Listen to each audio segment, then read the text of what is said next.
All right, welcome to another deep dive. Today, we're going to be looking at something called doxastic voluntarism. Doxastic voluntarism. Yeah, it's kind of a mouthful, isn't it? But really, at the heart of it, it's a pretty straightforward question. Can we actually choose what we believe? Yeah, it's one of those deceptively simple questions that can really lead you down all sorts of rabbit holes in philosophy. Like you start thinking about it and you're like, wait, how do I form beliefs? Can I just decide to believe something?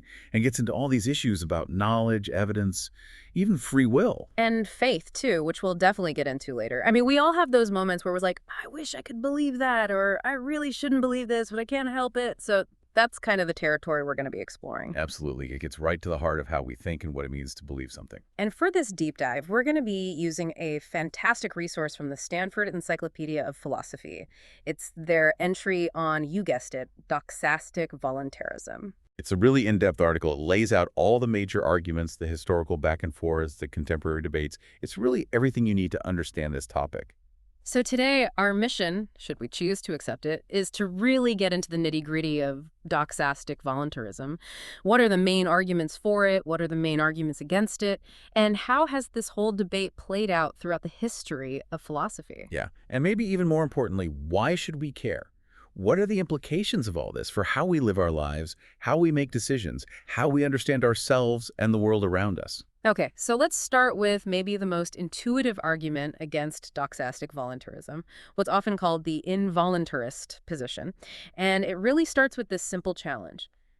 Try to believe something that you know is false. Right. Just try it. Pick something you know is not true. hmm For example, right now, try to believe that the sky is green. I mean, you can say it, you can repeat it to yourself, but can you really believe it? Exactly. It's like there's this resistance, this feeling that, no, I can't just decide to believe that because I know it's not true. And the Stanford Encyclopedia mentions this great thought experiment from William Alston, the philosopher. He asks, could you bring yourself to believe that, say, the United States is still a British colony, even if someone offered you a huge sum of money, like $500 million? $500 million. I mean, I'd probably try really hard. Right. But would you actually be able to believe it? Honestly, I don't think so. It just seems impossible. And that sense of impossibility, that feeling of being unable to just flip a switch in your mind and change your belief, that's a really powerful intuition that a lot of philosophers use to argue against doxastic voluntarism. So it's almost like a psychological argument. It's based on our own experience of how beliefs actually work. We don't just decide to believe things. They kind of happen to us, right? Like we see evidence, we hear arguments, and our beliefs form in response to that. Yeah, it feels like there's this process that's largely automatic. hmm We're not in direct control of it. It's like, our pupils dilating in the dark. It just happens. We don't will it to happen. And some philosophers argue that belief formation works in a similar way. It's a response to the information we're exposed to, not a conscious choice like, okay, I'm going to believe this now. Right. And the Stanford Encyclopedia highlights another argument against doxastic voluntarism that's more conceptual. It gets into the very nature of belief itself. Okay, so what's the argument? Well, it focuses on what's called the truth aim of belief. The idea is that when you believe something, when you say, I believe that P, you're essentially saying that you take T to be true. Belief is supposed to track truth. That's kind of its whole point. Right, I believe the earth is round because I think it's actually true. Exactly. But now imagine that you could just will yourself to believe anything, regardless of whether you thought it was true or not. What would that do to the whole idea of belief? Well, it would make belief kind of arbitrary, wouldn't it? Like, if I could just decide to believe that the earth is flat, even though I have all this evidence that it's round, then my belief wouldn't really mean anything. Right. And that's a point that Bernard Williams, a really influential philosopher, made really forcefully. He argued that if we could just choose our beliefs at will, it would completely undermine the whole point of belief, which is to reflect reality. It would be like having a weather forecast that you could just decide is sunny, even if it's pouring rain outside. Exactly. It just wouldn't make sense. And Barbara Winters, another philosopher, took this idea even further. She argued that it's really hard, if not impossible, to genuinely believe that you believe something while simultaneously knowing that your belief has absolutely no connection to whether it's actually true. So, to use your weather forecast analogy, it's like saying, I believe this forecast says it's sunny, but I know that my belief in the forecast has nothing to do with whether it's actually sunny outside. Right. And that creates a kind of cognitive dissonance. It just doesn't seem like a coherent mental state. And the Stanford Encyclopedia also mentions this idea of a cognitive blind spot, which is kind of related. Yeah, that's an argument from Scott Koukouras. The basic idea is that if you're trying to will yourself to believe something, you can't at the same time have a good reason to think that you've actually succeeded. It's like you need to kind of trick yourself into believing it. It's like trying to convince yourself that you're a great singer, even though you know you're tone deaf. You might be able to say it, but deep down you know it's not true. Exactly. And Pamela Hieronymi adds another layer to this whole debate by looking at the different kinds of reasons we have for our actions versus our beliefs. She argues that our actions are typically driven by practical reasons, reasons for doing something. Like, I have a reason to go to the grocery store because I need food. Right. But beliefs, she argues, are driven by something different. Reasons for thinking something is true. So if you're believing something solely because it would be beneficial or convenient for you, that's not really a good reason for believing it. Because it doesn't address the question of whether it's actually true? Exactly. It's like saying, I believe in climate change because it makes me feel better about recycling. Right. So the involuntarists, those who argue against choosing our beliefs, they seem to have a pretty strong case. I mean, our intuitions about belief, the way belief works psychologically, even the very concept of belief itself, all seem to point away from voluntary control. It's a compelling case, for sure. But as you might expect, philosophers have been debating this for centuries. And there have been plenty of arguments on the other side, too. Okay, so let's dive into the history of Doxastic voluntarism a bit. The Stanford Encyclopedia does a great job of laying out how this whole debate has evolved over time. Absolutely. And it's a fascinating journey, starting all the way back in ancient Greece. So who were some of the early players in this debate? Well, you have Epictetus, the Stoic philosopher, who actually believed that we do have a kind of voluntary control over our beliefs, or at least over what he called opinions, or assent. He thought we could choose to either agree or disagree with the impressions that come to us from the world. So even though I might see something that seems scary, I can choose not to be afraid of it. Exactly. And this idea of having this power over our judgments was a really central part of Stoic philosophy. It's about recognizing that we have a choice in how we respond to the world, even if we can't control everything that happens to us. Okay, that makes sense. But didn't Aristotle, who came before Epictetus, have a different view? Yeah, Aristotle, while acknowledging that we can imagine anything we want, he drew a clear distinction between imagination and belief. He argued that forming beliefs about what's true and false isn't really up to us. It's a response to the evidence and arguments that we encounter. So for Aristotle, belief is more about being persuaded by the world than about imposing our will on it. Exactly. And this difference in perspective between Epictetus and Aristotle really highlights the tension that's at the heart of this whole debate. And what about after the ancient Greeks? How did the debate continue? Well, with the rise of Christianity, you see a new emphasis on the role of faith, which brings its own set of questions about belief and voluntarism. Right, because if faith is about believing in something without necessarily having conclusive evidence for it, then it seems like there has to be some element of choice involved. Exactly. And early Christian thinkers, like Clement of Alexandria, really emphasized faith as a voluntary act of will, a conscious decision to embrace religious belief. And this idea becomes super influential, right? It really does. Thinkers like Augustine, whose writings shaped Christian theology for centuries, really picked up on this idea. He's famous for saying, "Believe so that you may understand," which suggests that belief is a necessary prerequisite for deeper religious insight. So you need to first make the choice to believe in order to then gain understanding. Exactly. And Anselm, another influential theologian, said something similar. "I believe so that I may understand." So for these thinkers, faith isn't just about intellectual assent, it's about an act of the will, a deliberate commitment to believing. Precisely. And this perspective carries over into the Middle Ages, with Thomas Aquinas, one of the most important figures in Catholic theology, arguing that the will can actually direct the intellect to assent to articles of faith. So our desire for religious truth can actually influence our beliefs. That's what Aquinas argued. And he even suggested that belief in general is voluntary when we don't have clear and decisive understanding. It's like our will can fill in the gaps where our intellect falls short. But the Stanford Encyclopedia is careful to point out that Aquinas also believed that when we do have clear understanding, when we have true knowledge, then assent is no longer a matter of choice. Right, for Aquinas, knowledge compels belief. And it's also important to note that Aquinas' concept of credere, often translated as belief, might be better understood as trust or commitment, rather than just a purely intellectual state. So even within this theological framework where faith is often seen as a choice, there are still important distinctions being made about different kinds of belief and the limits of voluntary control. Absolutely. And in the 14th century, you have Robert Holcott, a Dominican friar, who actually argues against doxastic voluntarism. He says, based on his own experience, that we can't just will ourselves to believe contradictory things, even when the evidence is ambiguous. So even if I don't know for sure whether something is true or false, I can't just decide to believe both. Right. Holcott says that our beliefs are ultimately constrained by reason and evidence, even if we don't have complete certainty. But he did acknowledge a kind of indirect voluntary control. You did. And this is a really important idea that starts to gain traction in the debate.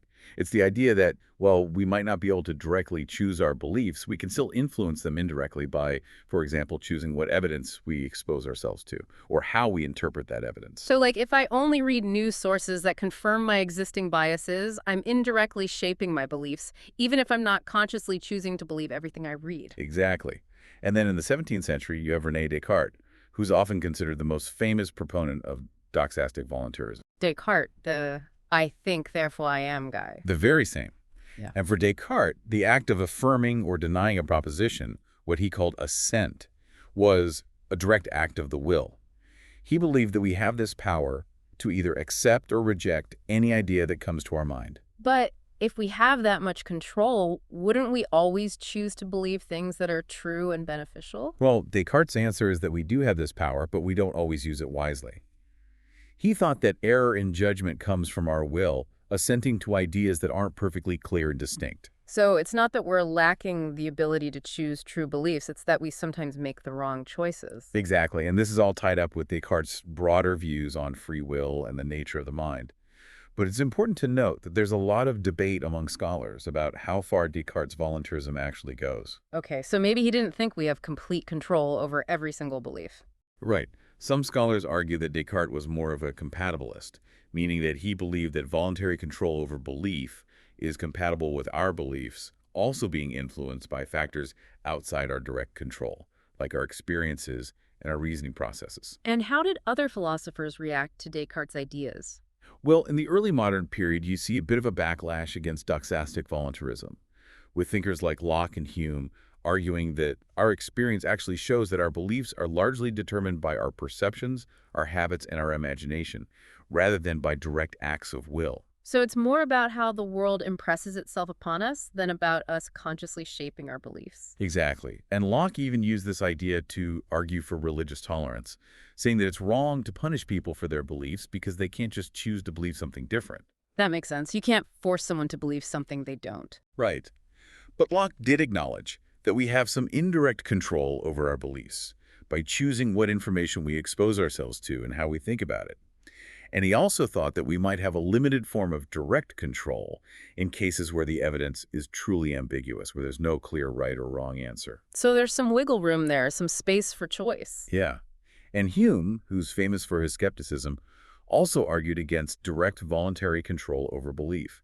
He used this really vivid example of how we can't just choose to believe that a man's head is on a horse's body, even though we can easily imagine it. That's a pretty disturbing image. It is.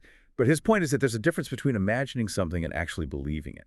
And belief, for Hume, is more about a feeling of conviction that's caused by our experiences and our reasoning, not something we can just conjure up at will. And then you have Thomas Reid, a Scottish philosopher who came after Hume, who developed this idea of epistemological naturalism. Yeah, Reid argued that our natural belief-forming tendencies, like our inclination to trust our senses, are actually norms that are built into us by nature itself. So it's like we're designed to believe certain things based on our perceptions. Right. And for Reid, these natural beliefs aren't something we choose. They're just part of how our minds are structured. So where does Kant, the giant of German philosophy, fit into all of this? Yeah, Kant also rejected the idea of direct doxastic voluntarism.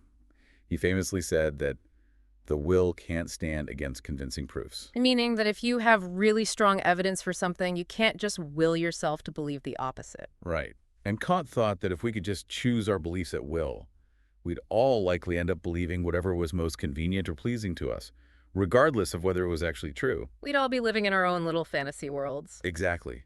But, like some of his predecessors, Kant did acknowledge that we have a kind of indirect control over our beliefs through our efforts to seek out good evidence and to reason carefully. So it's more about managing our intellectual environment than about directly choosing what to believe. Exactly.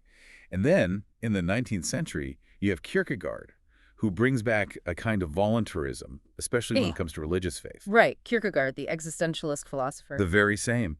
And Kierkegaard famously described faith as a leap, suggesting that it's not just about rational argumentation or evidence, but also about a decision, a commitment of the will. So there's this element of choice, of taking a risk even when you don't have all the answers. Exactly.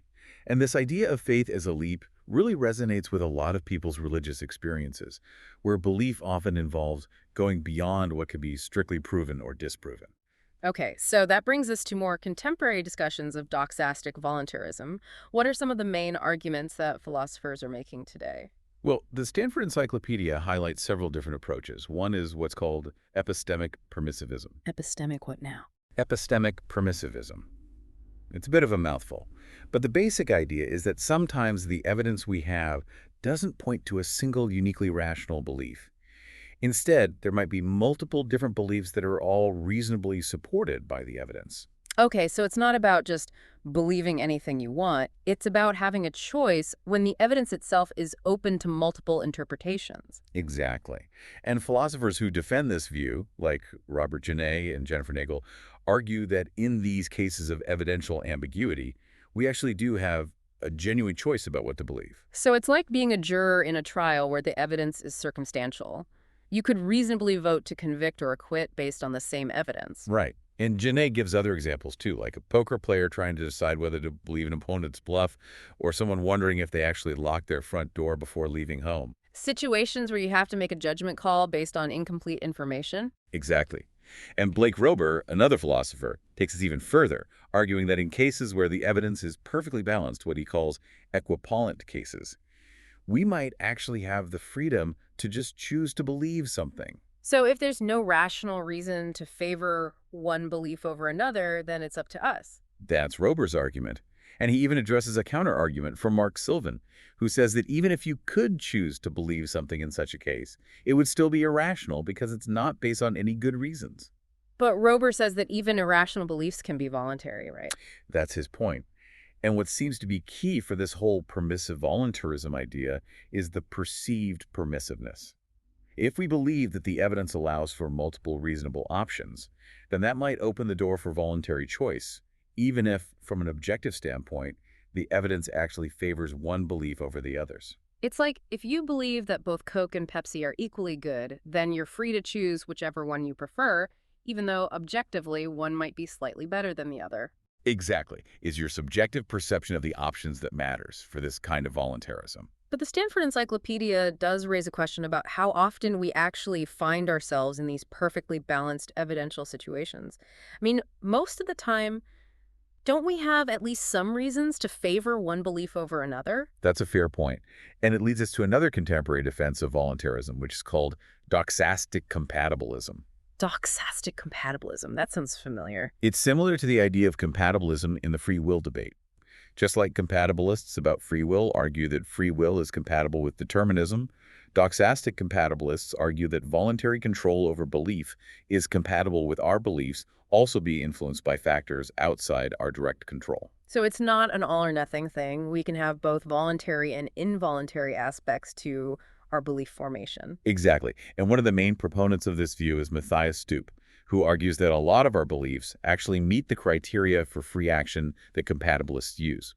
They're responsive to reasons, they fit with our overall values and goals, and so on. So it's not like our beliefs are just random. They're still grounded in reasons and evidence. Right. And Stoop criticizes what he calls chauvinism about reasons, the idea that practical reasons can ground free action, but epistemic reasons can't ground free belief. He says that there's no good reason to privilege practical reasons over epistemic reasons in this way. And Sharon Ryan, another philosopher, uses a different analogy to defend compatibilism. Right. She talks about how just because you might not be able to bring yourself to, say, run over a pedestrian, even though you physically could, doesn't mean that your decision not to run them over is involuntary. So just because we might find it psychologically impossible to believe something that's obviously false doesn't mean that our disbelief in that thing is involuntary. Exactly. And even some philosophers who aren't fully on board with doxastic compatibilism, like John Gibbons and Clayton Littlejohn, still argue that the way our beliefs are responsive to reasons can make us responsible for them, even if they're not strictly voluntary in the same way that our actions are. So there's a kind of intellectual accountability, even if we don't have complete control. Right. And then there's another line of argument for voluntarism that connects to philosophical skepticism. Skepticism, like doubting everything. Well, not necessarily everything, but at least being willing to question our beliefs. And this approach has roots in Descartes, but it's been developed more recently by philosophers like Brian Weatherson and Trent Doherty. And how does skepticism support voluntarism? The idea is that our ability to doubt our beliefs and then to potentially reconsider and overcome that doubt shows that we have a degree of voluntary control over what we believe. So the fact that I can question my own beliefs suggests that I'm not just passively receiving them, I have some agency in the process. Exactly. And Weatherson uses everyday examples of this, like realizing that a carton of orange juice that seemed full might actually be empty, or that a sports team that's losing by a lot is unlikely to come back and win. So our beliefs can change based on new information or new perspectives, and that suggests a kind of voluntary control. Right. And Doherty argues that this ability to doubt and reconsider our beliefs is actually more fundamental than we often realize. So maybe we have more control over our beliefs than we think we do. Possibly. The Stanford Encyclopedia then mentions a more limited form of voluntarism called one-off voluntarism. This is the idea that voluntary control over belief might only exist in very specific and unusual circumstances. Okay, so like what kind of circumstances? Well, Richard Feldman gives this example of how you can control your belief about whether the office lights are on by simply getting up and flipping the switch. So you're changing your belief through a physical action. Exactly. And there are other examples too, like cases where the very act of believing something can actually make it true. Like a self-fulfilling prophecy. Kind of. The Stanford Encyclopedia mentions Matthew Peel's Dr. Transparent Thought experiment and Miriam Reisner's example involving Alice in a psychology experiment. These are cases where the belief itself plays a causal role in making the thing believed true. That's pretty mind-bending. It is. But it suggests that there might be some limited circumstances where our beliefs can have this kind of direct, voluntary influence on the world. And finally, there are some philosophers who argue for Doxastic voluntarism by proposing alternative ways of understanding what belief itself is. Yeah, thinkers like Matthew Boyle, Martin Aronowitz, and Nico Cullity, among others, have explored these different frameworks where belief is seen as more akin to an action or a commitment than a purely passive state of mind. So instead of belief being something that just happens to us, it's something we do. Right. And if belief is an action, then it seems like it could be voluntary in the same way that other actions are. But as the Stanford Encyclopedia points out, a lot of involuntarists would say that these alternative accounts are just redefining belief and not really addressing the traditional understanding of belief as a kind of mental state. So the debate continues. It certainly does, and it's not just an abstract philosophical debate either. It has some really important implications for how we think about ethics and religious faith. Right, because if we can't control what we believe, then how can we be held responsible for our beliefs? Exactly. And this is where the whole field of ethics of belief comes in. The Stanford Encyclopedia explains how this debate is central to questions about what norms or standards should govern our beliefs, especially if we're not fully in control of them. So even if I can't just choose to believe something different, are there still things I should or shouldn't do when it comes to forming my beliefs? That's the question. Mm. And one view, called epistemic deontologism, argues that there are actual duties that we have regarding our beliefs. So like a moral obligation to believe certain things or not to believe others. Right. And Alvin Plantinga, a prominent philosopher of religion, uses this idea to argue against evidentialism, the view that we should only believe things that are supported by evidence. Because if we have a duty to believe something but we can't just choose to believe it, then evidentialism seems too demanding. Exactly. And the Stanford Encyclopedia also mentions the historical connection to moral obligations, with Descartes viewing errors in belief as a kind of sin, and W.K. Clifford famously arguing that it's always wrong to believe anything on insufficient evidence. So our beliefs can be morally wrong, even if we don't consciously choose to believe them. That's the argument. And this leads to contemporary discussions about doxastic wronging, the idea that certain beliefs, like racist beliefs, are morally impermissible, even if the person holding them thinks they have good reasons for believing them. And this idea of doxastic wronging often seems to assume some degree of voluntarism, right? It does. And then there are pragmatist views on reasons for belief, where philosophers like William James, M.E.S. Srinivasan, and Levi Spector argue that practical reasons, like moral or social considerations, can sometimes justify believing something, even if the evidence isn't conclusive. So, like, believing that your friend is innocent, even though the evidence against them is pretty strong because Yeah. you value loyalty and friendship. Right. But these pragmatist arguments often rely on the assumption that we have at least some capacity to choose our beliefs based on these practical reasons. But even philosophers who lean towards involuntarism generally acknowledge that we do have responsibilities related to how we form our beliefs. Yes, absolutely. Locke and Richard Feldman both emphasize the importance of gathering evidence carefully and avoiding bias. And thinkers like Paul Tidman and Timothy Stapleford highlight the importance of reflecting critically on our beliefs and being open to changing them when presented with new evidence. So it's not about just passively accepting whatever beliefs come our way. We have a duty to be intellectually responsible. Exactly. And the Stanford Encyclopedia also discusses the idea of adopting certain epistemic norms or standards as a way of indirectly controlling our beliefs. Like, you can choose to be an evidentialist, meaning that you only believe things that are supported by evidence. But then, do you need to believe in evidentialism itself voluntarily? It gets a bit circular, doesn't it? It does. And there's also the idea of cultivating epistemic virtues, like intellectual humility, open-mindedness, and intellectual courage, which can also indirectly influence our beliefs. So even if we can't directly choose our beliefs, we can still choose to be the kind of people who are more likely to form true and justified beliefs. Exactly. And finally, there's the question of religious faith, which is a particularly interesting case study for doxastic voluntarism. Right, because many religions have explicit doctrines that you're supposed to believe. Exactly. And this creates a tension with involuntarism. Because if you can't just choose to believe something, then how can you have a religious obligation to believe certain doctrines? It's that ought implies can problem again. Precisely. And the Mm. Stanford Encyclopedia outlines 4 main ways that philosophers have tried to navigate this tension. Okay, what are they? One approach is to deny that religions actually impose strict doxastic obligations, focusing instead on practices, rituals, or non-belief-based forms of commitment. So it's more about how you live your life than what you believe in your head. Right. Another approach is to challenge the ought implies can principle itself, arguing that it doesn't always apply, especially in the context of religious belief. So maybe there are some things we ought to do even if we can't fully control whether we do them. Possibly. A third approach emphasizes the possibility of indirectly influencing religious beliefs through practices like prayer, meditation, or studying scripture. So even if you can't just choose to believe something, you can still create an environment that's conducive to belief. Right. And finally, some philosophers argue for a kind of voluntarism, specifically about religious belief, with some appealing to the idea of epistemic permissivism, suggesting that there might be multiple reasonable interpretations of religious texts or experiences. So even within a religious framework, there might be space for voluntary choice. Exactly. And Stanford Encyclopedia even mentions Pascal's wager, which is this famous argument for believing in God based on the potential rewards and punishments in the afterlife. But Pascal's wager is often criticized for being a bit cynical, right? Like it's just about self-interest, not about genuine faith. That's a common criticism. But some philosophers have reinterpreted Pascal's wager in light of involuntarism, focusing on the idea of acting as if you believe, even if you can't fully control your beliefs. So it's more about living a life that's consistent with religious belief, even if you have doubts. Right.